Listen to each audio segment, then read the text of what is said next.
সবাইকে শুভেচ্ছা জানাচ্ছি। যারা আমার লাইভটিতে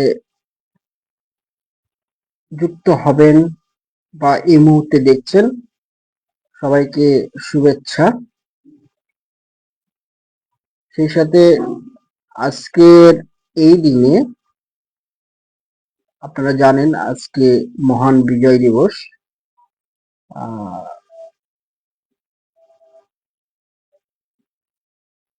সবাইকে বিজয় দিবসের শুভেচ্ছা জানাচ্ছি।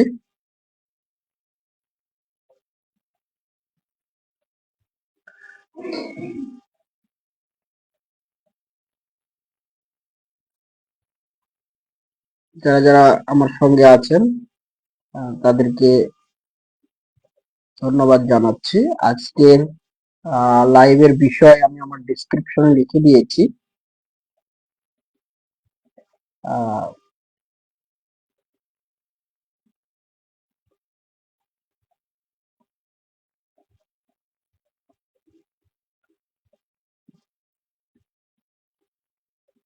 আমি একটু সময় নিচ্ছি, এরপরে আমি আলোচনায় ঢুকবো।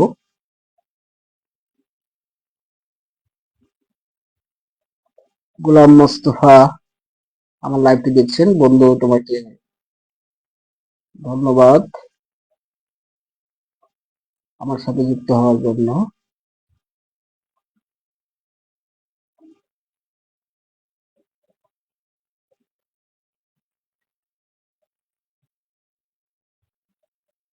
আমরা আমাদের আজকের যে বিষয়টি নির্ধারণ করেছিলাম যে বাংলাদেশে মুক্তিযুদ্ধ নিয়ে, যদি সোজা বাংলায় বলতে যাই, যে পক্ষে বিপক্ষের যে বয়ান এবং আমাদের তরুণ প্রজন্মের বিভ্রান্তি এবং এর মধ্য দিয়ে ক্ষমতা কেন্দ্রিক কূটকৌশলের রাজনীতির মধ্য দিয়ে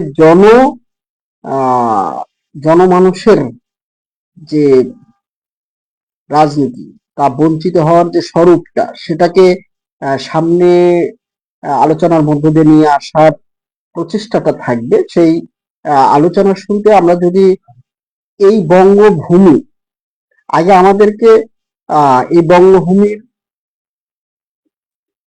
বৃহত্তর যে বাংলা এবং সেই বাংলাতে যদি আমরা ইতিহাসের দিকে লক্ষ্য রাখি, যে যে স্বতন্ত্র পরিচয়ের কারণে বাঙালি জাতি বা বাঙালি জাতিসত্তার উদ্ভব এবং এর মধ্য দিয়ে হিন্দু মুসলমান যে দ্বন্দ্ব এবং মুসলমানদের পৃথক ভূমি গঠনের মধ্য দিয়ে পৃথক রাষ্ট্র ব্যবস্থার মধ্য দিয়ে যে বাংলার আমরা এখন পেয়েছি, তো এর মধ্য দিয়ে যে চর্চিত ইতিহাসগুলো রয়েছে, এর ফাঁকফোঁকের আলোকে এর যে চোরাগলির মধ্য দিয়ে যে সাধারণ মানুষের যে রাজনীতি, সেখানে যে বঞ্চিত হওয়ার যে ব্যাপারটা, সেটাকে আমাদের সবার সামনে তুলে না ধরলে আমাদের তরুণদের মধ্যে এই বিভ্রান্তিটা থেকেই যাবে। তো আমার যেটা নিজস্ব দৃষ্টিভঙ্গি হতে পারে, এক, যে আমি নিজেও কি বিভ্রান্তের মধ্যে আছি, অথবা আমার মতোই কি আর 10 জন এই বিভ্রান্তির মধ্যে আছে কিনা, সেটাই ভাব বিনিময়ের মধ্য দিয়ে আমার আলোচনাটাকে এগিয়ে নিব। তো তার আগে আমরা যদি এই যে আলোচনার মধ্য দিয়ে আমি কথা বলতেছিলাম, যে বাংলাদেশের বা এই বাংলার যে প্রাচীন যে ভূমি এবং প্রাচীন যে জনপদ ভিত্তিক শাসন ব্যবস্থার মধ্য দিয়ে ইতিহাসে বিভিন্ন ভাবে বলা হয় যে জনপদ ভিত্তিক শাসন ব্যবস্থা এবং এই বৃহত্তর বঙ্গকে একত্রিত করে প্রথম সম্রাট আহ শশাঙ্কের সময়, এবং পরবর্তীতে এই বাংলার ভূমিপুত্ররা এক সময় শাসন কেন্দ্রে আসে, সেটা হলো ধর্মপাল এবং গোপালের হাত ধরে। তো এবং ওই গোপালের পরবর্তী সময়ে এই ভূমিতে আমরা জানি যে বৌদ্ধ ধর্ম একটা সময় ব্যাপক ডেভেলপ করে, এবং আপনারা যারা বাংলাদেশের প্রাচীন প্রত্নতাত্ত্বিক ইতিহাস নিয়ে চর্চা করেন বা যান, আপনি যদি বাংলাদেশের সবচেয়ে প্রাচীন নগরী মহাস্থানগড় ঘোরেন, তো এখানের আশেপাশে আপনি দেখবেন প্রায় 30টির মতো বৌদ্ধ বিহার রয়েছে। এরপর আপনি যদি কুমিল্লার, যেটা প্রাচীনকালে সমতট অঞ্চল ছিল, সেখানেও আপনি প্রাচীন যে প্রত্ন স্থানগুলো আছে সেখানেও বৌদ্ধ মন্দিরের অস্তিত্ব পাওয়া যায়। এবং আহ সম্প্রতি নরসিংদীর ওয়ারিবটের সঙ্গে যেখানে কাজ হয়েছে সেখানেও বৌদ্ধ স্থাপনা পাওয়া যায়। এখন তার মানে এই বাংলায় একটা সময় আহ এই বঙ্গভূমির একটা অংশে প্রচুর বৌদ্ধ ধর্মের মানুষ যে বসবাস করত, এটা কিন্তু বলা যায়। এবং অনেক লেখক বা অনেক ইতিহাসবিদ তারা তাদের আহ প্রত্নতাত্ত্বিক সূত্রে বিভিন্ন এভিডেন্সের মাধ্যমে আহ প্রমাণ করার চেষ্টা করেছেন যে এই বাংলাতে বৌদ্ধ ধর্মের ডেভেলপ, এবং এই বাংলা থেকেই পূর্ব এশিয়াতে ছড়িয়ে পড়ে, এবং বৌদ্ধ দর্শন এবং আহ, চায়নাতে বলেন, এর মধ্যে অতীশ দীপঙ্করের নাম আমরা জানি। আহ, তো এবং এই বাংলা থেকেই বৌদ্ধ ধর্মটা কিন্তু একটা সময় বিশ্বব্যাপী ছড়িয়ে পড়ে বলে অনেক বিশেষজ্ঞই বলেছেন, ইতিহাস বিশেষজ্ঞ। তো আমরা সে আলোচনায় যাচ্ছি না, আমাদের আলোচনার পটভূমিটা একটু বলা যে যে কিভাবে আমরা ধীরে ধীরে পৃথক একটা জাতিসত্তার মধ্য দিয়ে একটা রাষ্ট্র গঠনের প্রক্রিয়ার মধ্য দিয়ে গেল। এবং আপনারা জানেন যে প্রকৃতিগতভাবে বাংলাদেশ বা এই বাংলা অঞ্চল একটু নদীমাতৃক, বা যে কেউ সহজে এই অঞ্চলটাকে জয় করে ডোমিনেট শাসন টিকিয়ে রাখা দীর্ঘস্থায়ী, এটা তার কোনো বৈশক্তির পক্ষে ঠিকভাবে সম্ভব হয়নি। এবং এই অঞ্চলের মানুষের যে মন মানসিকতা, তাদের যে মনোজগতের ভিতরে একটা স্বনির্ভর স্বাধীন চেতনা রয়েছে, সেটা তার এই ভূমির মজ্জাগত ব্যাপার। ভূমির মজ্জাগত ব্যাপার হলো, যেহেতু এই অঞ্চলের মানুষ শুরু থেকেই কৃষিভিত্তিক এবং নদী কেন্দ্রিক একটা জীবিকা নির্ভরের মানুষ, যে সেখানে তার জীবন নির্বাহের জন্য যতটুকু প্রয়োজন এই মাটি থেকে সংগ্রহ করত। সে কারণেই এখানকার মানুষ খুব সহজে একে অন্যের আনুগত্যের প্রতি খুব একটা এরা ধার ধারে না, বা কোনো শাসক গোষ্ঠীকে পাত্তা না দেওয়ার যে প্রবণতা, এটা আমাদের একটা ভূমি থেকেই, এবং আহ এই যে জীবিকা নির্বাহ এই ভূমি থেকে, তার মধ্য দিয়েই গড়ে উঠেছে। এখন বিষয় হলো, আমরা যে বিষয়টা ছাড়লাম, যে ওই সময় পর্যন্ত, যে সময় পর্যন্ত এই বঙ্গভূমি জয় করতে পারে নাই বহিঃশত্রুগুলো, আমরা এটা যে চর্চিত ইতিহাস সেটার আলোকে আমি আমার কথা বা একটু একটু করে এগিয়ে নিচ্ছি। যে এটা যে চর্চিত ইতিহাসগুলো আমরা প্রাচীন ইতিহাসের মধ্য দিয়ে যা লেখা হয় একাডেমিক গণনায়, বা নানা ঐতিহাসিক লেখকদের যারা ইতিহাস নিয়ে কাজ করেন, তারাই তো বিভিন্ন তথ্য সূত্র প্রাচীন ইতিহাস থেকে বর্ণনা করেছেন যে যে পর্যন্ত, অর্থাৎ উত্তর ভারত থেকে আর্য জনগোষ্ঠী এই অঞ্চল জয় করতে পারে নাই, ততদিন পর্যন্ত এই অঞ্চলের মানুষকে অসভ্য, বর্বর, ফাঁকির ভাষায় কথা বলে, এরকম দৃষ্টিভঙ্গিতে দেখত। এখন যেহেতু, এবং এই অঞ্চলে কেউ আসলে সে যদি আবার ওই আর্যগতে যাইতো, তাহলে তার এক ধরনের আহ পাশ্চাত্য করতে হইতো, যে যেটাকে বলে হলো, তাকে অসুখ বলে মনে করা হতো। এবং পাপ মোচন করার জন্য এই অঞ্চল থেকে কেউ যদি এই অঞ্চলে আসে বা এবং আর্যবতে আবার যায়, সেক্ষেত্রে তাদেরকে এক ধরনের শাস্তির মুখোমুখি হইতে। যাই হোক, আমরা ওই আলোচনাতেও যাচ্ছি না। তো আমরা বলছি যে এখানে দুই ধরনের ধারণা কে মনে করা যায়। এক, যে এই অঞ্চল জয় করতে না পারার জন্য, অথবা এই অঞ্চলকে শাসন ক্ষমতায় না নিয়ে আসতে, যতক্ষণ পর্যন্ত না নিয়ে আসতে পারছে, ততক্ষণ পর্যন্ত যে দৃষ্টিভঙ্গিতে তারা দেখত যে এই অঞ্চলের মানুষ অসভ্য, বর্বর, এরা আহ ফাঁকির ভাষায় কথা বলে। যাই হোক, সে আলোচনায় আমরা আর বেশি দূর যাচ্ছি না। সেটা প্রাচীন বিভিন্ন গ্রন্থে, বৈদিক গ্রন্থে, আহ ঐতরণ গ্রন্থে, বিভিন্ন গ্রন্থে এইভাবে আহ, যে ব্রাহ্মণ্যবাদী দৃষ্টিভঙ্গি দিয়ে ওই অঞ্চল থেকে দেখার এই অঞ্চলের মানুষকে, এবং পরবর্তীতে যখন এই অঞ্চলে আমরা জানি পাল শাসনের একদম শেষের দিকে দক্ষিণ ভারত থেকে, আহ, এটাও একটা চর্চিত ইতিহাস।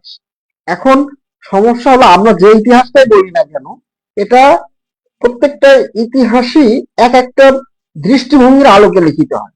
এখন সেই জায়গায় আমাদেরকে স্থির করতে হবে কোন ইতিহাসটাকে আমরা নেব। সুতরাং কোন ইতিহাসটাকে গ্রহণ করব, এই দৃষ্টিভঙ্গিও আমাদের গ্রহণ করতে হবে। সেই জায়গা থেকে আমার যেটা মনে হয় যে আপনি যে ইতিহাসটা গ্রহণ করতে চাইবেন সেটা আপনার জাতিসত্তার সাথে, আপনার পরিবেশের সাথে, আপনার ভূমির মানুষের সাথে যাচ্ছে কিনা, এই জন্য আপনাকেও ওই দৃষ্টিভঙ্গি দিয়ে দেখতে হবে। আপনার খোলা একটা চোখ থাকতে হবে। শুধু ওই লিখিত ইতিহাস, সেটাও তো কেউ না কেউ লিখছে। তো সে যদি লেখেই থাকে, সে কার পার্থক্য সার্ভ করতেছে ওই দৃষ্টিভঙ্গির মধ্য দিয়ে, সে নিরপেক্ষ ইতিহাসটাকে বোঝার মতো যে দৃষ্টিভঙ্গি, সেটাও আমাদের বিল্ড আপ করতে হবে। যাই হোক, আমরা সে কথায় সেই আলাপের চাইতে যে আলাপটায় আমরা যাচ্ছিলাম, আহ যে যখন এই অঞ্চলে আহ দক্ষিণ ভারত থেকে আহ কর্ণাটক অঞ্চলে কিছু ব্রাহ্মণ এই অঞ্চলে আহ প্রথমেই তারা আসে ধর্মপ্রচার বা পুরোহিত হিসেবে। পরে ধীরে ধীরে তারা শাসন ক্ষমতার কেন্দ্রবিন্দুতে রাজাদের কাছাকাছি যায়, এবং এই অঞ্চলে সেই শাসকদের, পাল যুগের যে শাসকদের, তাদের দুর্বলতার সুযোগটা নিয়ে তারা ক্ষমতার কেন্দ্রবিন্দুতে ঢুকে যায়, এবং ধীরে ধীরে এই অঞ্চলে ব্রাহ্মণ্যবাদী আর্যবর্তের ভিতরে ঢুকে যায়। এবং যার ফলে আর্য ধর্মের যে সত্য, এখানে দুইটা বিষয় আমাদেরকে মনে রাখতে হবে, যে ব্রাহ্মণ্যবাদী বা আর্য ধর্ম এবং এখানকার মানুষের যে ধর্ম, দুটার মধ্যে কিন্তু পার্থক্য রয়েছে। পার্থক্যটা কি, যে আমরা যে ধর্মটাকে এখন হিন্দু ধর্ম বা সনাতন ধর্ম বলি, সেটাকে তখন পর্যন্ত কিন্তু ওই নামটা ডেভেলপ করে নাই।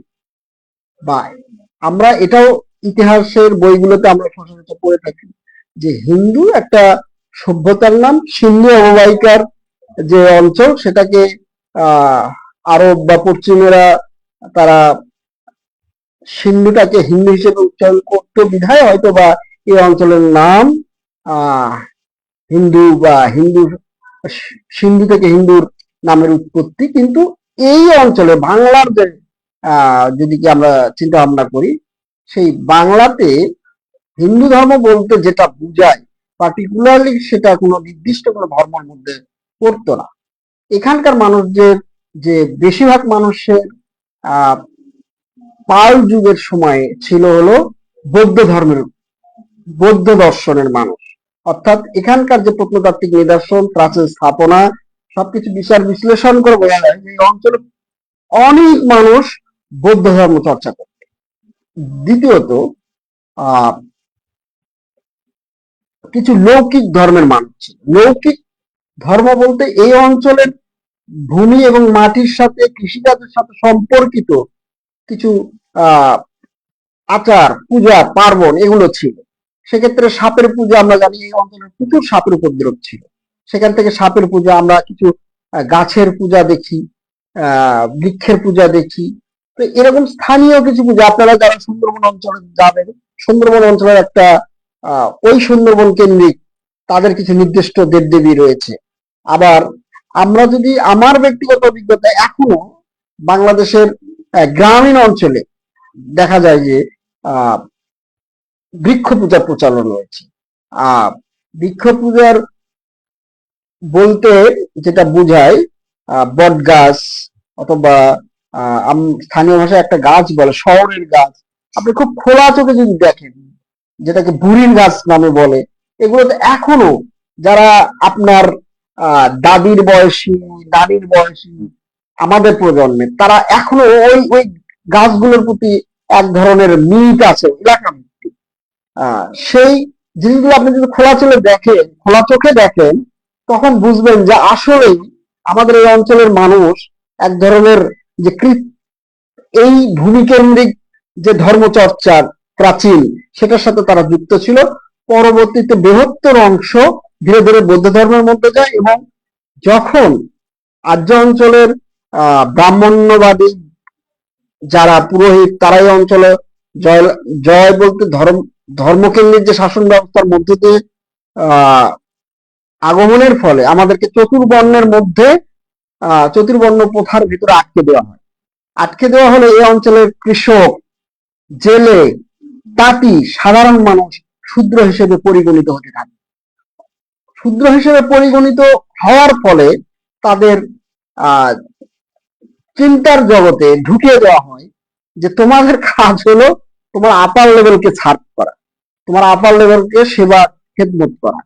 এবং সেই সময়ে আমরা জানি যে এই যারা এখন এই যারা ভিন্ন বিশ্বাসের মানুষ, তাদেরকে এক ধরনের অসুখ, তারা কোনো ধর্ম পালনের অধিকার রাখতো না। এই যে বঞ্চনার জীবন, সেটা কিন্তু এই অঞ্চলের মানুষ এক সময় তাদের ভিতর দিয়ে যে ব্রাহ্মণ্যবাদী যে দৃষ্টিভঙ্গির মধ্য দিয়ে, তাদের যে ধর্মবিশ্বাসের মধ্য দিয়ে এই অঞ্চলের মানুষকে শাসন করা হয়েছে। তো এটা ইতিহাসের বিভিন্ন বয়ানের মধ্য দিয়ে আমরা প্রমাণিত হয়।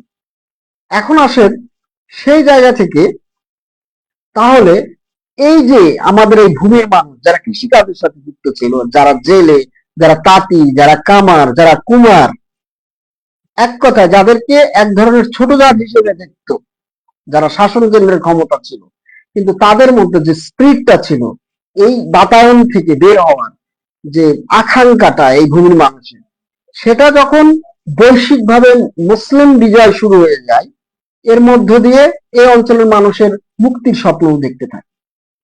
তো এই যে বৈশ্বিকভাবে আমরা জানি মোহাম্মদ সাল্লাল্লাহু ইসলাম ধর্ম বিকাশের পর অষ্টম শতক দিকে এই অঞ্চলে মুসলমানদের মোটামুটি আগমন ঘটতে থাকে, এবং এই অঞ্চলের এবং কিছু সুফি সাধকের আগমন ঘটে, যারা এই অঞ্চলের প্রত্যন্ত অঞ্চলে এই যে নিম্ন শ্রেণী বলা যাবে না, এটাকে শাসকের দৃষ্টিতে দেখার যে দৃষ্টিভঙ্গি, বা যারা আপার ক্লাস থেকে খেটে খাওয়া মানুষদেরকে যে দৃষ্টিভঙ্গিতে দেখতো, মূলত এরাই তো চালিকা শক্তি ছিল। এখনো দেখেন যে মানুষগুলোই চালিকা শক্তি, তাদেরকে আমরা নিচু চোখে দেখি, বা এলিটদের যে দৃষ্টিভঙ্গি, সেটা কিন্তু খুব একটা পরিবর্তন হচ্ছে ব্যাপারটা এমন না। কিন্তু প্রত্যেকটা আন্দোলন সংগ্রামী এই মানুষগুলোই অগ্রণী ভূমিকা পালন করে। ঠিক আমরা সে আগের কথাটাই ফিরে যাই, যে এই যে আমার এই বাংলার এই মানুষগুলো, তারা এই যে বর্ণবাদী প্রথার কবলে যে ধরনের শাস্তির মুখোমুখি হতো, যে ধরনের সোশ্যাল ইনজাস্টিস ছিল, সেগুলো ফিল করার ফলে তারা যে মুক্তির আকাঙ্ক্ষা, সেই মুক্তির আকাঙ্ক্ষা থেকেই যখন তারা ইসলামের বাণী এই অঞ্চলে ছড়িয়ে পড়লো, এবং ধীরে ধীরে উত্তর ভারত হয়ে মুসলমানদের যে বিজয় পতাকা, বিজয়ের যে হাওয়াটা বইতে শুরু করলো, সেটা ধীরে ধীরে বাংলাতে এসে পৌঁছলো 1204 খ্রিস্টাব্দের দিকে ইখতিয়ার উদ্দিন মোহাম্মদ বখতিয়ার খলজির হাত ধরে। এবং আমরা আর একটা জানি যে শাসক গোষ্ঠী হোক, তারা সেই ধর্মটাকে ইস্টাবলিশ করার চেষ্টা করে। এটা ইতিহাসের একটা অংশ, এবং মোটামুটি সত্য বয়ান যে শাসক গোষ্ঠী হোক, সে সেই ধর্ম বিশ্বাসের আলোকেই ওই জনগোষ্ঠীর ওপর তার মানসিক পরিবর্তনের চেষ্টাটা করে দেয়। ঠিক যখন এই অঞ্চলে ইসলামের আগমন ঘটলো, তারাও যে ইসলামের যে উদার দিকগুলো সাধারণ মানুষের মধ্যে সুফি সাধকের হাত ধরে প্রত্যন্ত এলাকায় তারা ছড়িয়ে ছিটিয়ে ইসলামের সৌন্দর্য প্রকাশ করলো। যেহেতু এই অঞ্চলের মানুষ যারা বর্ণ বৈষম্যের শিকার, যাদের রাজনীতিতে প্রবেশের অধিকার ছিল না, যারা নিজেদের এক ধরনের এক এক ঘরে করে রেখেছিল, তারা যখন এই মুসলমান সুফি সাধকদের সংস্পর্শে আসলো, বা এবং সুফি সাধকরা শুধু তারা যে ইসলাম প্রচার করেছে তাই না, তাদের খাদ্য সংস্থানের বিষয়গুলো তারা করে দিয়েছে।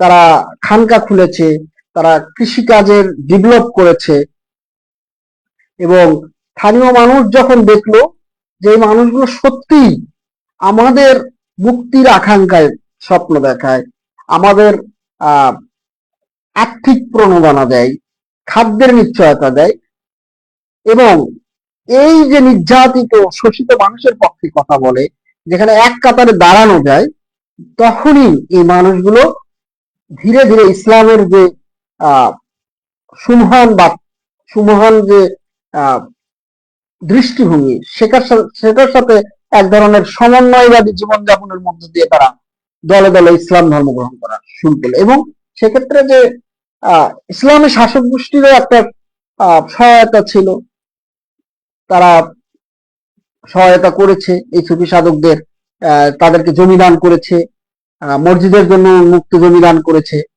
এবং এই পৃষ্ঠপোষকতা পাওয়ার ফলেও তারা এখানকার যে ভূমির মানুষগুলো, যারা হিন্দু ধর্মে বা ব্রাহ্মণ্যবাদের চতুশ্রম প্রথার শেষ অংশের মানুষগুলো, বৈশ্য শূদ্ররা, ধীরে ধীরে তারা ইসলামের, এবং বাদ বাকি যে বৌদ্ধ ধর্মের মানুষগুলো ছিল, যারা এতদিন এই ব্রাহ্মণ্যবাদী আহ কবলে পড়ে অত্যাচারিত ছিল, শোষিত ছিল এবং নিষ্কাশিত ছিল, তারা কিন্তু ধীরে ধীরে আমাদের এই অঞ্চলের যে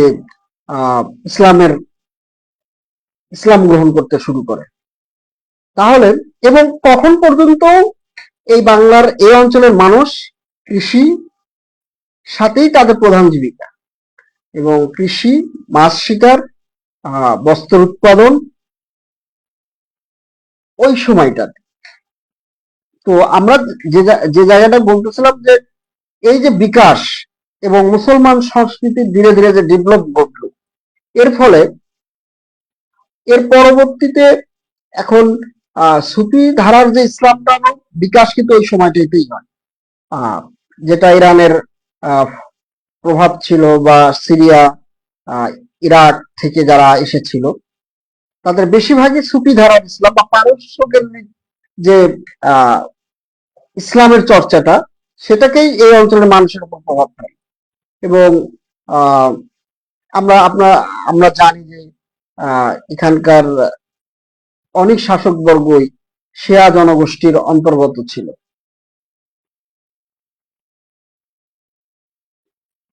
তো আমরা যে যে যে বিষয়টা আলোচনা করতেছিলাম, যে আমাদের স্বতন্ত্র যে পরিচয় নির্মাণ, যে সারা ভারতবর্ষের মধ্যে বাংলাতে যে আলাদাভাবে একটা বাংলাদেশ গঠনের যে সূচনা, প্রেক্ষাপট শুরু হলো, সেই এই এই ইতিহাসগুলো যদি আমরা না বুঝি বা না একটা আনতে পারি, তাহলে আসলে আমরা একটা বায়াসনেস ইতিহাসের ভিতরে ঢুকে যাব। তো যাই হোক, এর ফলে যেটা হলো, যে পরবর্তীতে আমরা জানি মুঘল শাসন বলেন, যতদিন এই ভারতবর্ষ মুসলিম শাসনের অধীনে ছিল, ততদিন পর্যন্ত মুসলমানদের একটা সুযোগ সুবিধা বলেন, পৃষ্ঠপোষকতা বলেন, শাসক গোষ্ঠীতে পড়ে গেছে, এবং তারা চেষ্টা করেছে এই অঞ্চলে মুসলিম শাসনের জন্য যে কালচারাল দিকগুলোকে ফ্লোরিশ করা, সেগুলো কিন্তু তারা চেষ্টা করেছে। এবং এখন সেই বয়ানের আলাদা দৃষ্টিভঙ্গি থাকতে পারে, যেহেতু এই ভূমি যারা একসময় আর্য বা ব্রাহ্মণ্যবাদীদের অধিকে নিয়েছিল পুরো ভারতবর্ষ, তাদের কাছ থেকে যখন মুসলমানেরা ক্ষমতা নিয়ে নিল, তখন অবশ্যই তারাও কিন্তু চুপ বসেছিল না, তারাও মুসলমানদের থেকে ক্ষমতা নেওয়ার জন্য যে আলাদা বয়ান তৈরি করা, সেটা কিন্তু করে গেছে। যার ফলে আপনারা এই সময় এসে ভারতে দেখতে পারবেন যে বিভিন্ন স্থাপনা তাদের স্থাপনা বলে দাবি করতেছে, এবং এই অঞ্চলে একমাত্র তাদেরই আধিপত্য থাকবে, তারাই এই পুরো ভারতবর্ষের মালিক, মুসলমানরা বহিরাগত, তাদের যে ন্যারেটিভ, তারা কিন্তু সেটা জারি রেখেছে। কিন্তু এই বাংলার ক্ষেত্রে যেটা আমরা দেখলাম, যেখানে স্বতন্ত্র পরিচয় বিনির্মাণে বাংলার পরিচয়ের সাথে সাথে তার রাজনৈতিক সাংস্কৃতিক ইতিহাসটা কিন্তু একটা ভিন্ন প্রবাহের মধ্যে দিয়ে গিয়েছে, এবং এবং তার যে প্রতিবাদী সত্তা, তার যে ভূমি গঠনের যে প্যাটার্ন, সবকিছুরই একটা প্রভাব পড়েছে। যাই হোক, আমি আমার আলোচনা আরো সংক্ষিপ্ত করে আসছি যে, তো এই সময়ের মধ্য দিয়ে ইসলামী যে যতদিন পর্যন্ত মুঘল শাসন আমরা জানি, শেষ সময় পর্যন্ত 1757 সালের আমরা জানি পলাশির মাধ্যমে বাংলার যে মসনদ, সেখানেও একটা আহ চর্চিত যে ইতিহাস রয়েছে। অনেকে ইতিহাসের মধ্যে দিয়ে বলে যে এখানে শুধু ইংরেজদের কারণেই যে বাংলার পতন ঘটছে, ব্যাপারটা এমন না। এখানকার যে ব্রাহ্মণ্যবাদী হিন্দুরা ছিল, তাদেরকে পৃষ্ঠপোষকতা দিয়েছে। পাশাপাশি যারা ক্ষমতা লোভী ছিল এই মুসলমানদের মধ্যে, রাষ্ট্রের ভেতরে, কিন্তু সাধারণ মানুষ কিন্তু এই ব্যাপারে যে খুব একটা ইনভলভ ছিল তা কিন্তু না। সেই এলাকার যে কৃষক, তার যেমন সেই সময়েও মানে ক্ষমতা কেন্দ্রিক সাথে যে সম্পর্কটা, সেটা কিন্তু তখন পর্যন্ত এদের সাথে ছিল না। এরা শুধু রাজস্ব মেকিং করার মেকানিজম হয়েই ছিল। এই যে সাধারণ খেটে খাওয়া মানুষগুলো, এরা সারা জীবন সেই প্রাচীন কাল থেকে এরা শুধু শাসক গোষ্ঠীর রাজকোষটাই ভরিয়ে গিয়েছে, এবং রাজনীতির যে কি বলে যে পাশার গুটির মতো শুধু ব্যবহারই হয়েছে। এদের ভাগ্যের যে খুব ডেভেলপমেন্ট হয়েছে, ব্যাপারটা এমন না। যেটা এখনো যদি আপনি মিলান, যে এখনো যদি 500-700 বছর পরে আসলে যে এই চিত্রের প্রভাব হয়েছে, মানে পার্থক্য খুব কিন্তু দেখা যায় না। যে আপনার শাসক চেঞ্জ হচ্ছে, কিন্তু যে দারিদ্র কৃষক, সে কিন্তু রাতে তার ক্ষমতায়িত হয়নি, রাতে তার অর্থনৈতিক পরিসর চেঞ্জ হয় নাই। ঠিক সেই সময়টাও তো তাই। একজন হয়তো সিরাজদৌলার প্রতি সাধারণ কৃষক, বা আমরা জানি মুর্শিদা কুলি খানের সময় খুব বাংলার শাসন ব্যবস্থাকে ফুলিয়ে ফাঁপিয়ে দেখানো হয়, কিন্তু ওই সময় বাংলা থেকে যে রাজস্বটা আদায় করা হতো, সেটা নিয়েও বিতর্ক আছে যে সে একরকম কৃষকদের উপর জোর করেও সে কর আদায় করছে, তো এবং সে সেই করের টাকা দিল্লিতে পাঠাইছে। তো ব্যাপার হলো যে আদৌ যে এই এই অঞ্চলের যে কৃষক, যারা শ্রমিক বা যারা শাসন কেন্দ্রের বাইরে থাকতো, তাদের যে রাতে খুব পরিবর্তন হয়েছে, ব্যাপারটা এই না। যে মানে যে ইতিহাস, মানুষের যে পরিবর্তন, ভাগ্যের উন্নয়ন, আপনি যদি সারা বাংলায় যদি দেখেন যে ওই শাসকের বাড়ি ঘরের যে চিত্র, তার বাইরে রাজমহলের যে চিত্র, জমিদারের যে চিত্র, সাধারণ মানুষের বাড়ি ঘর কি, সাধারণ মানুষের যে জীবনযাত্রা, লাইফস্টাইলের যে অবকাঠামো, সেটা তো দেখলেই বোঝা যায় যে তার মানে এই অঞ্চলের মানুষের শাসক গোষ্ঠীর সাথে যারা যুক্ত, তাদের যে উন্নয়ন ঘটেছে, আদৌ সাধারণ মানুষের সে ডেভেলপ কখনোই ঘটে, সে চিত্রের ব্যতিক্রম এখনো নয়। আচ্ছা, যাই হোক, আমরা এবং এই সাধারণ মানুষ যে বঞ্চিত হওয়া, তাদেরকে বুঝানো, সেটার বায়ানারি তৈরি করে যারা ক্ষমতার কাছাকাছি যেতে চায়, তারাই তৈরি করে তাদেরকে আবার মাঠে নামানো হয়। তো যাই হোক, আমরা ওই আলোচনায় আর যাচ্ছি না। আমরা যে ব্রিটিশ শাসনের সময় ব্রিটিশরা যখন ক্ষমতা নিল, এর ফলে আমরা জানি, এবং যেহেতু মুসলমানদের হাতের থেকে ক্ষমতা নিল, সুতরাং মুসলমানরাই শুরু থেকে ব্রিটিশ বিরোধী মনোভাব পোষণ, এবং ভারতের স্বাধীনতা আন্দোলনে মুসলমানদের সবচেয়ে অগ্রণী ভূমিকা ছিল। এটা ইতিহাস দ্বারা প্রমাণিত। এখনো দিল্লির যে মিনার বা দিল্লির যে প্রাসাদ, সেখানেও এখনো মুসলমানদের নাম এখনো রয়েছে, যারা এই স্বাধীনতার ভারতবর্ষের স্বাধীনতার জন্য প্রথম দিকে, এর মধ্যে ফকির মজরুসা থেকে শরীয়তুল্লাহ থেকে শুরু করে সবাই কিন্তু ব্রিটিশ শাসনের বিপক্ষে। মুসলমানদের যে ভূমিকা, এটাকে যতই হিন্দুত্ববাদী বয়ানে বা অন্য কোনো ন্যারেটিভে হালকা করে দেখানো হোক, সেই সুযোগ নেই। এখন কথা হলো, এই যে মুসলমানদের হাত থেকে ব্রিটিশদের ক্ষমতা নেওয়া, এবং এর ফলে মুসলমানরা ধর্ম, এক প্রকারের ধর্মযুদ্ধই বলা চলে, যে ধর্মযুদ্ধ কিরকম, যে খ্রিস্টানদের যে ক্ষমতা গ্রহণ, ব্রিটিশরা তো খ্রিস্টান ধর্ম বিশ্বাস ছিল, তারা কিন্তু এই অঞ্চলে তারাও খ্রিস্ট ধর্মের পৃষ্ঠপোষকতা দিয়ে প্রচার প্রচারণা চালিয়ে খুব একটা সফল হতে পারেন।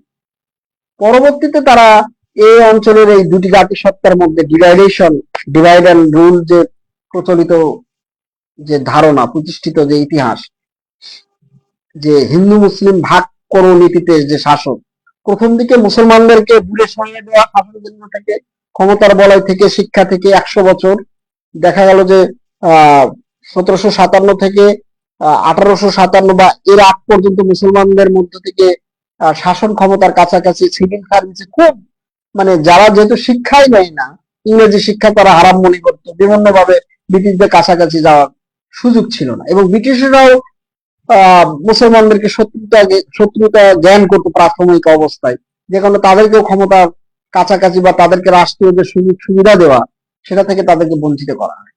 ফলশ্রুতিতে যারা উচ্চ বর্ণের হিন্দুরা ছিল, তারা এই সুযোগটা লুফে নেয় ব্রিটিশদের সাথে, এবং আমরা জানি জমিদারি শাসন ব্যবস্থার মধ্য দিয়ে, এবং তারা তাদের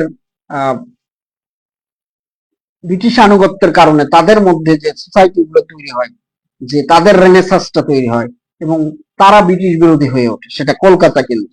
এবং এর মধ্য দিয়ে আমরা জানি যে এমন প্রবল ব্রিটিশ বিরোধী হয়ে ওঠে, তখন ব্রিটিশরা একরকম কলকাতাকে কলকাতা থেকে রাজধানী দিল্লিতে নিয়ে যেতে বাধ্য হয়, এবং বাংলাকে ভাগ করে দিতে হয়। যেহেতু ব্রিটিশ বিরোধী আন্দোলনের মূল কেন্দ্র ছিল এই বাংলা, এবং কলকাতা তার সেন্ট্রাল পয়েন্ট, যে কারণে ব্রিটিশরা এই অঞ্চলকে তারা শাসনের নীতিগত হিসেবে তারা দুইটা বঙ্গভঙ্গ করলো। এটা আমাদের একাডেমিক বয়ানে বিভিন্ন জায়গায় উঠে রয়েছে, এবং মুসলমানদের মধ্যে যারা অগ্রগামী ছিল, যারা মনে করতো যে এখন আমাদের ব্রিটিশদের কাছাকাছি যাওয়া উচিত, তারা আলাদা কংগ্রেসের বিপক্ষে মুসলিম লীগ গঠন করলো, এবং তারা যে মুসলমানের যে রাজনীতি তা করা শুরু করলো। ফলশ্রুতিতে শিক্ষা বিভিন্ন জায়গা থেকে তারা এগিয়ে যেতে শুরু করলো, এবং তারা তাদের অধিকার নিয়ে সচেতন হওয়া শুরু করলো। এখন আসেন যে এই বাংলার যে মুসলিম লীগের রাজনীতির মধ্য দিয়েই আমাদের এই বাংলা অঞ্চলের যে চিত্রটা, মুসলিম ভাবধারার যে হিন্দু বিরোধী মনোভাব থেকে, যেহেতু এই অঞ্চলের বেশিরভাগ জমিদার ছিল হিন্দু, এবং তারা প্রজাদের উন্নয়নে যা করেছে তার চাইতে যে খাজনা আদায় থেকে শুরু করে প্রজাদের ওপর যে অত্যাচার, প্রজা জনগোষ্ঠীর যে যে দুর্বিষহ জীবন, সেটা থেকে পরিত্রাণের জন্য তারা কিন্তু একরকম, আমরা জানি যে জমিদারি প্রথা উচ্ছেদের বিপক্ষে সবচেয়ে বাংলার যে ভূমিকা, কৃষক প্রজা পার্টি গঠন থেকে শুরু করে আমাদের শেরে বাংলা ফজলুল হকের ভূমিকা, নানা ইতিহাসের পর্যায়ের মধ্য দিয়ে আমরা দেখি যে 1947 সালের দেশভাগের পথে এগিয়ে যায়। সুতরাং বাংলাদেশের বিজয়কে আমরা যদি, বা মুসলিমের বঙ্গের যে বিজয়, সেটাকে 47 থেকে যদি শুরু করা হয়, এই ইতিহাসগুলোকে আমাদেরকে জানতে হবে, এবং একরকম যে দ্বিজাতি তথ্যের ভিত্তিতে আমরা যে দেশটা পেলাম পাকিস্তান, এখন এরপর থেকে শুরু হয়ে গেল যে বয়ান, যে ন্যারেটিভ গুলো তৈরি হতে থাকলো ধীরে ধীরে। আমরা এখন সেই আলোচনার মধ্যে যাব যে 47-এর দেশভাগে অবশ্যই মুসলমান জাতিসত্তার পরিচয় হয়েছে, যারা এই অঞ্চলের অভিজাত মুসলমান। সাধারণ মুসলমানদের পার্টিসিপেট কতটুকু ছিল, তারা তাদের সম্মতিটা এদের পক্ষে দিয়েছে, এবং 47-এর দেশভাগে মুসলমানদের পার্টিসিপেট ছিল, যে জায়গা থেকে তারা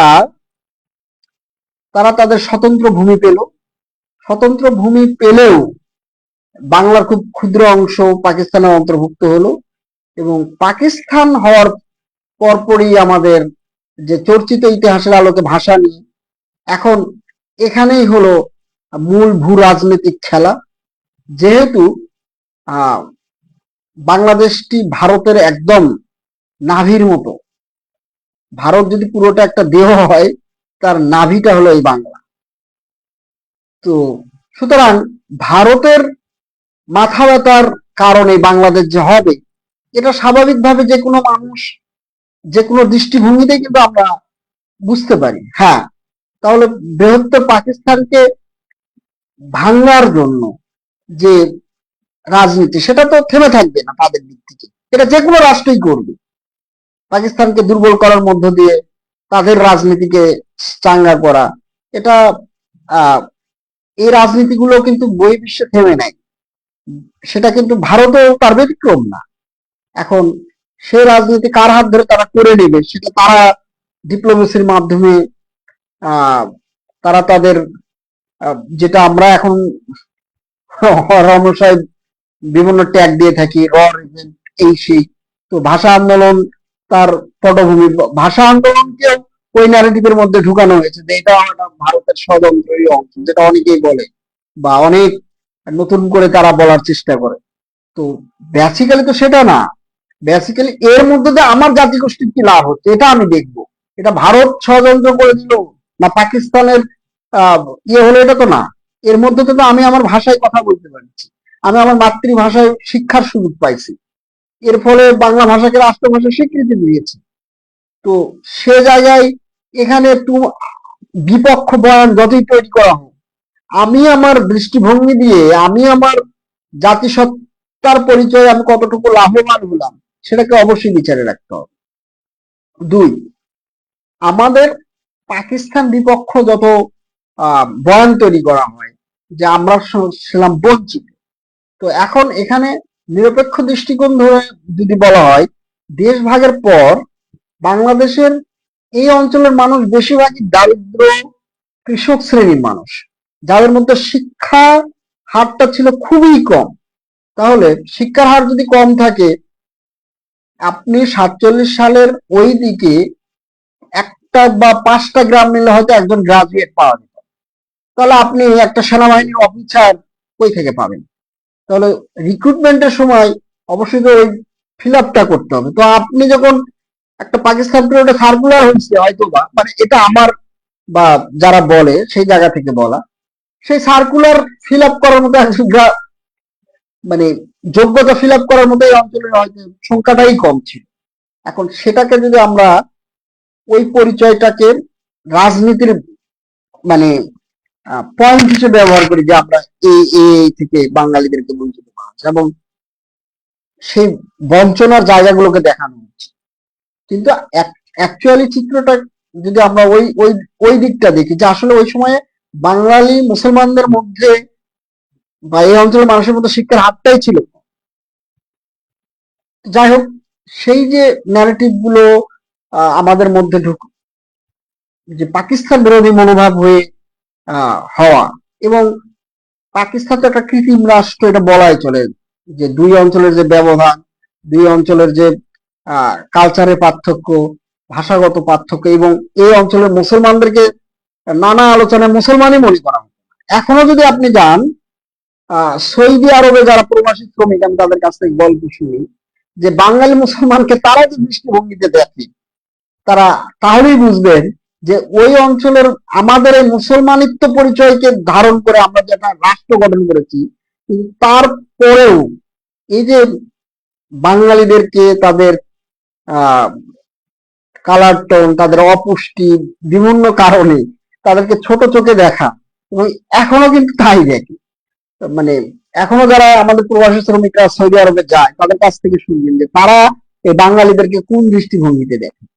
হ্যাঁ, তো আপনি মুসলমান হলেও আপনি সি ক্যাটাগরির মুসলমান হয়ে তাদের সাথে আপনার মানে ছিল, যেহেতু সংস্কৃতি তো একটা প্রবহমান ধারা, এটা তো একদিনে চেঞ্জ হয় না। আমি একদিনেই তো তৈরি সংস্কৃতি ধারণ করতে পারবো না, বা একদিনেই মুসলমান সত্তা পরিচয় বলেই তো সে তার হাজার বছরের যে বেড়ে ওঠা যে ভূমির সংস্কৃতি একদিনে তো সরে যেটা পাওয়া যাবে না। তো সে জায়গা থেকে যখন আমরা বললাম যে মুসলমানের মধ্যেই যে ব্যবধান, আপনি আপনার দৃষ্টিতেই দেখুন যে মুসলমানের মধ্যেও তো নানা শ্রেণী আছে। সব মুসলমান কি সব মুসলমানের সাথে মিশে সমান সমমর্যাদা দেয়? একজন শ্রমিককে আহ একজন এলিট মুসলমানের ঘরে খুব সহজেই যেতে পারে? সে কি তার সামাজিক অনুষ্ঠানে খুব সহজেই প্রবেশ করতে পারে? তো মূল ব্যাপারটা মুসলমান বড় ব্যাপার না। মূল পার্থক্যটা হলো আপনার অর্থনৈতিক মানদণ্ডে, অর্থনৈতিক শিক্ষা সংস্কৃতির মানদণ্ডেই হলো পিছিয়ে পড়া। যতই আমরা মুখে বলি না কেন যে মুসলমান ভাই ভাই, তুমি মানে দিন শেষে আপনাকে অর্থনীতির এবং শিক্ষার একটা বেড়াবেড়ের মধ্যে ফেলায় কিন্তু আপনাকে বিভাজনের মধ্যে ফেলাবে, আপনি ওই শ্রেণীতে উঠতে পারবেন। এবং আহ সেই সেই যে দৃষ্টিভঙ্গি, বাঙালিদেরকে এটা দেখার যে দৃষ্টিভঙ্গি, সেটা কিন্তু ছিল। সেই বৈষম্যটা অস্বীকার করার উপায় নাই। এখন তাহলে পাকিস্তান ভাঙ্গার যে জরুরি নিয়ামকগুলো, সেটাও কিন্তু উপস্থিত ছিল।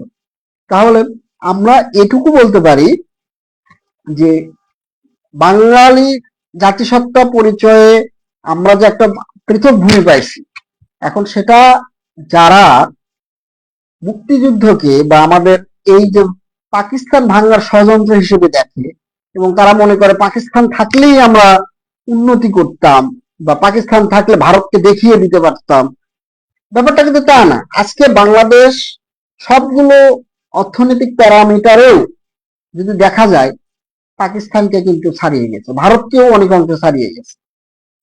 তাহলে সেদিক থেকে আপনার জাতিগোষ্ঠীর লাভ হয়েছে কিনা এটা আগে দিন। তাহলে আপনি পাকিস্তান যে ন্যারেটিভ, যারা পাকিস্তানের পক্ষ ছিল তারা যে ভুল ছিল এটা তো প্রমাণ। এবং তারা যতই রং ঢং, যতই নিজেদেরকে নানা নিয়মকের মধ্যে দিয়ে প্রকাশ করুক না কেন, তারা যে ভুল ছিল এটা হয়তো, হ্যাঁ, আমরা এর মধ্যে দিয়ে হয়তো ভারতীয় আধিপত্য বয়ানের মধ্যে দিয়ে যদি ঢুকেও থাকি, আমরা যদি ভারতীয় বলয়ের মধ্যে দিয়ে যেও থাকি, কিন্তু তারপরেও এ অঞ্চলের মানুষের যে প্রাপ্তি, এটা কিন্তু কোনো অংশে কম না।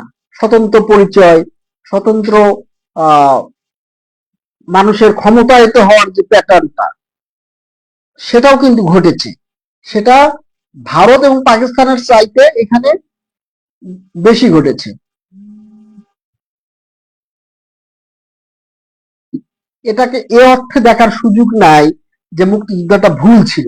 যারা মুক্তিযুদ্ধটাকে মুক্তিযুদ্ধই মনে করে না, ভুল মনে করে, এবং 47-এর যে অভিজাত মুসলমানদের হাতে ক্ষমতা ছিল, সেই ক্ষমতাটা ধীরে ধীরে আহ এক ধরনের মধ্যবিত্ত বাঙালির হাতে গেল, যেটা আওয়ামী ঘরানার মধ্য দিয়ে।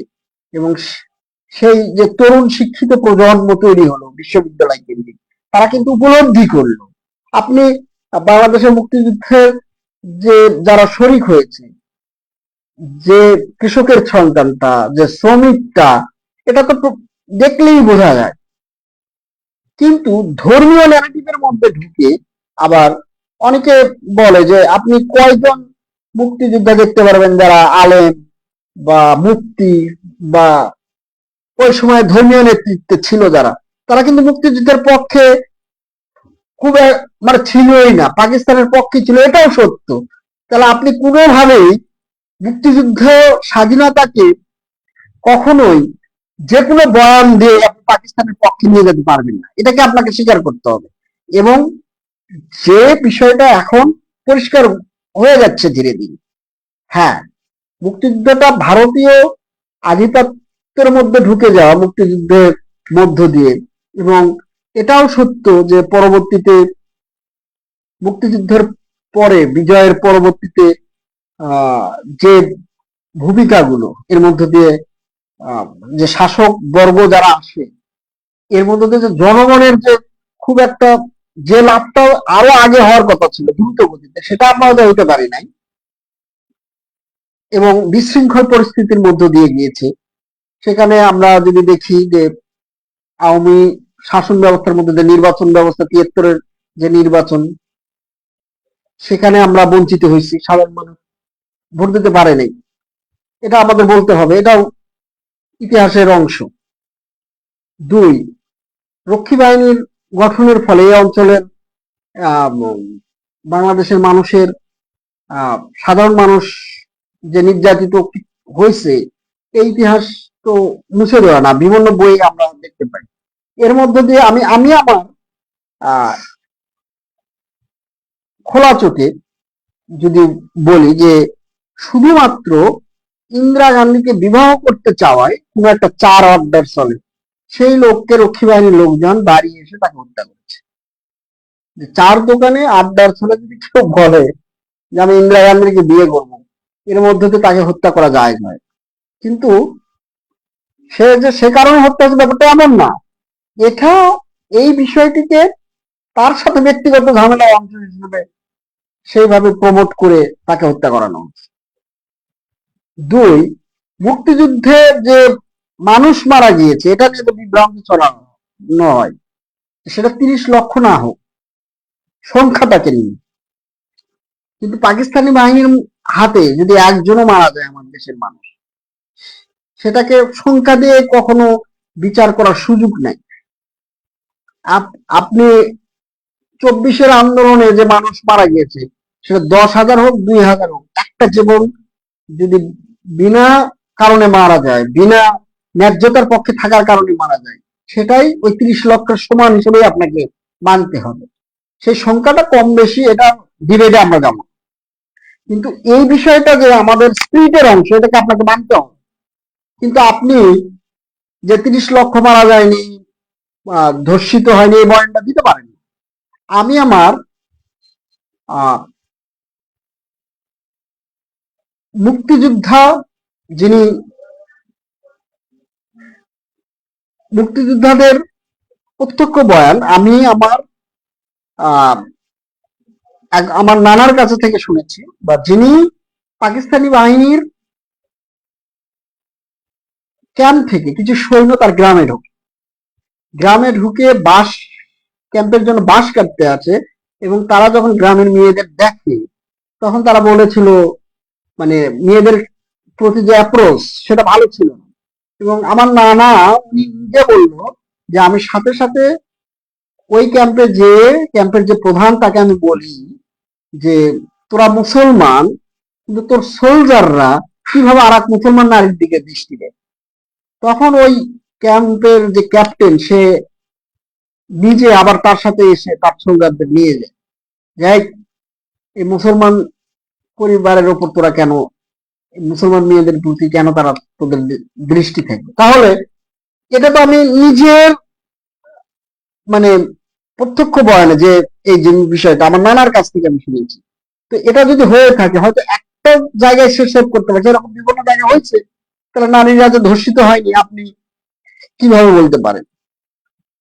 এবং ম্যাসিভ আকারে যে হিন্দু নির্যাতিত হয়েছে পাকিস্তানের বাহিনীর হাতে, এটাকেও অস্বীকার করার উপায় নেই। তাহলে আমরা যদি বলি যে মুক্তিযুদ্ধের বিপক্ষে বা পক্ষের যে বয়ান, সেখানে আমি যে বিষয়টাকে বলতে চাচ্ছিলাম, যে জায়গাটায় ছিলাম, আমি আর বেশি বাড়াবো না, যে আমাদের দৃষ্টিভঙ্গি দিয়ে এই জিনিসগুলোকে জাজ করতে হবে যে আমরা আমাদের মুক্তিযুদ্ধটা কখনোই কোনো বিপক্ষে মত দিয়ে যারা মুক্তিযুদ্ধে অংশগ্রহণ করেছিল, যারা মুক্তিযুদ্ধের পক্ষে কাজ করেছে তাদেরকে ভুল প্রমাণের সুযোগ নেই। তারা আমাদের দেশের রিয়াল হিরো, তাদেরকে অবশ্যই সম্মান দিতে হবে। কিন্তু যারা এটা নিয়ে রাজনীতি করতে গিয়ে আমাদের সাধারণ মানুষকে বঞ্চিত করেছে, এ থেকে আমাদের শিক্ষা নিতে হবে।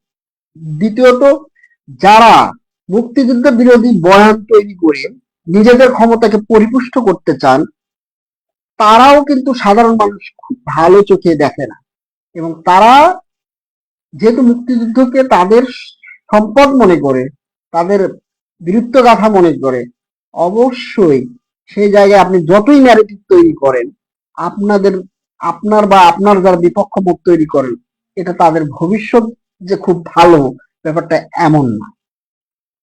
তো যাই হোক, যে আলোচনার মধ্যে দিয়ে গেলাম, তাহলে আমাদের যে বিষয়টা হলো যে মুক্তিযুদ্ধের পক্ষ বিপক্ষের বয়ানের চাইতে মুক্তিযুদ্ধটাকে আমাদের আর স্বাধীন যে ভূখণ্ড পাওয়া, স্বাধীন যে মানচিত্র পাওয়া, এটার যে বড় পাওয়া, এটার পক্ষে যারা কাজ করেছে তাদেরকে ভেন মানানোর কোনো সুযোগ নেই, সে যে দলেরই হোক।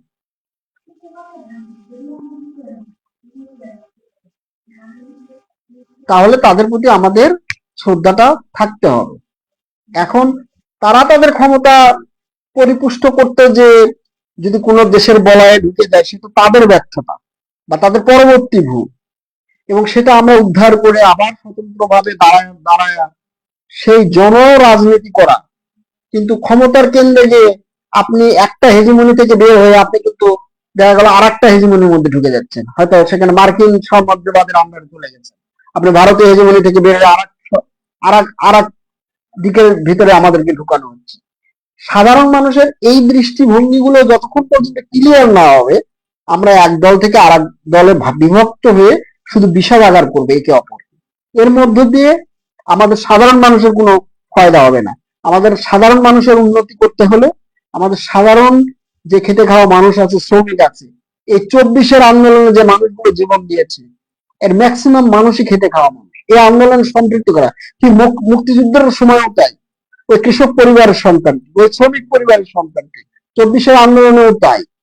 কিন্তু এই আন্দোলনগুলোকে কারা কব্জা করে ক্ষমতার কেন্দ্রবিন্দু গিয়ে, এবং কারা বল নাই, পক্ষান্তরে আমরা যুগ যুগ থেকে এইভাবে বঞ্চিত হয়ে যাচ্ছি, সেটা আমরা ইতিহাসের আলোকেই প্রমাণ পাচ্ছি। সুতরাং আর কোনো মুক্তিযুদ্ধকে প্রথম দ্বিতীয় মুক্তিযুদ্ধ এগুলো বলে কোনো ভাবে ছোট করার সুযোগ নাই। এটা একটা ধারাবাহিকতার অংশ। এই জাতির মুক্তির জন্য, ন্যায্যতার জন্য যে শাসক গোষ্ঠী ক্ষমতা কেন্দ্রিক করুক না কেন, হয়তো ঘুম ভাঙতে একটু সময় লাগে, কিন্তু সবাই ভেঙে আবার এই পাটাতন থেকে বের হয়ে আবার যে আমাদের যে স্বপ্ন, আমাদের পূর্বপুরুষের যে স্বপ্ন, ইনসাফ, ন্যায্যতা, সমতা, সেই জিনিসগুলোকে প্রতিষ্ঠিত শুধু বয়ানের মধ্য দিয়ে না, সেটা কে কোন ন্যারেটিভ, কে কোন কিছু তৈরি করলো তা না, আমাদের সেই বিষয়গুলোর প্রতি জোর দিয়ে এই যে যে মানুষগুলোর আত্মত্যাগ, তাদেরকে শ্রদ্ধা এবং স্মরণ রাখতে হবে। তো আমরা অনেক ইতিহাসের বাঁকের মধ্য দিয়ে গিয়েছি, কিন্তু আমাদের যে মানুষগুলোর আত্মত্যাগ, যে মানুষগুলোর ছিল, যে মানুষগুলোর বৃহত্তর অংশগ্রহণ ছিল, যে প্রান্তিক মানুষের যে অংশগ্রহণ এবং তাদের যে জীবনদান, তার ফলে তারা কতটুকু বেনিফিটেড হয়, তাদের বেনিফিটেড কি, তারা অর্থনৈতিক ভাবে এগিয়ে যাবে, তারা শিক্ষার সুযোগ পাবে, তারা কর্মসংস্থানের সুযোগ পাবে, তারা যে কোনো সেবা পেতে গেলে কোনো বৈষম্যর শিকার হবে না। কিন্তু বাস্তব চিত্র কি তাই? আমরা দেখলাম যত ইতিহাসে পালাবদল ঘটে, এই সাধারণ মানুষ জীবন দেয়, ফলটা ভোগ করে শাসক গোষ্ঠীর যে দল উপদলে ভাগ হয়ে দাঁড়ায়। ফলে যুগের পর যুগ এই যে বঞ্চিত হওয়ার ইতিহাস, সাবলটানদের মানে সাবলটান বলে প্রান্ত জনের, তো এগুলো আমাদের অনেক পড়াশোনার ব্যাপার আছে। এবং এই সাবলটান ঘিরে বা আমাদের এই প্রান্তকে ঘিরে যে রাজনীতি, যে সংস্কৃতি বিনির্মাণ করতে চাওয়া বিভিন্ন ন্যারেটিভ দিয়ে, সেটা হয় ধর্মের নামে অথবা বাঙালি সত্তার নামে, সংস্কৃতির নামে, কিন্তু মূল ফোকাস করতে হবে যে আমার এই জনগোষ্ঠীর, আমার এই প্রান্তিক মানুষের জীবন মান কতটুকু যাচ্ছে, সে কতটুকু সম্মান পাচ্ছে এই সোসাইটিতে, সে কতটুকু তার সন্তান শিক্ষা পাচ্ছে, সে কতটুকু মানসম্মত জীবনযাপন করতে পারছে ওই শাসক গোষ্ঠীর সুযোগ সুবিধার বাইরে গিয়ে। শাসক গোষ্ঠীর সাথে যারা শাসন ক্ষমতার কেন্দ্রবিন্দু গিয়ে যারা কি বলে ফুলে ফেঁপে উঠে, বা এই মানুষগুলোর সেই সমান্তরালে কিন্তু এগোই না। এই জিনিসগুলোই আমরা যদি মিনিমাইজ করতে পারি, এবং এটা আবার একটা সুযোগ আমাদের, আমরা কোনো বলয়ের মধ্যে ঢুকে না যাই, আমরা কোনো মানে পার্টিকুলার বয়ান নিয়ে মানুষকে হয়তো ক্ষণিক বিভ্রান্তের মধ্যে রাখা যাবে, কিন্তু সেটা কখনো স্থায়ী হবে না। যেমনটি বিগত যারা ছিল তারাও হয়নি, আগামীতে যারা রাজনীতি করতেছে তারাও হবে না, বিনিময়ে এরা আহ, শুধু জনপরিসরে একটা ভোগান্তি তৈরি হবে, পাল্টা বিপ্লব প্রতি বিপ্লবের মধ্য দিয়ে যাবে। যাই হোক, আহ আর বেশি কিছু বলতে চাচ্ছি না, অনেক বলা হয়ে গেল। সুতরাং যারা আমার এই আলোচনাটি শুনলেন বা পরবর্তীতে শুনবেন, অবশ্যই নিজস্ব জানাশোনা দৃষ্টিভঙ্গি দিয়ে সবকিছু যদি চোখ কান খোলা না থাকে, আপনি আসলে বা আমরা যে কোনো সময় যে কারো মাধ্যমে প্রতারিত হতে পারি, যে কোনো বয়ানের মধ্য দিয়ে। কিন্তু দিন শেষে আমাদের বিজয় বা আমাদের পূর্বপুরুষের আত্মত্যাগ বা আমাদের এই জেনারেশনের আত্মত্যাগ, সবাইকে সম্মান এবং শ্রদ্ধা জানিয়ে গণমানুষের মুক্তি ঘটুক আগামীর বাংলাদেশে, এই প্রত্যাশা ব্যক্ত রেখে আমি আমার আজকের লাইভটি এখানে শেষ করছি। ধন্যবাদ সবাইকে। আসসালামু আলাইকুম।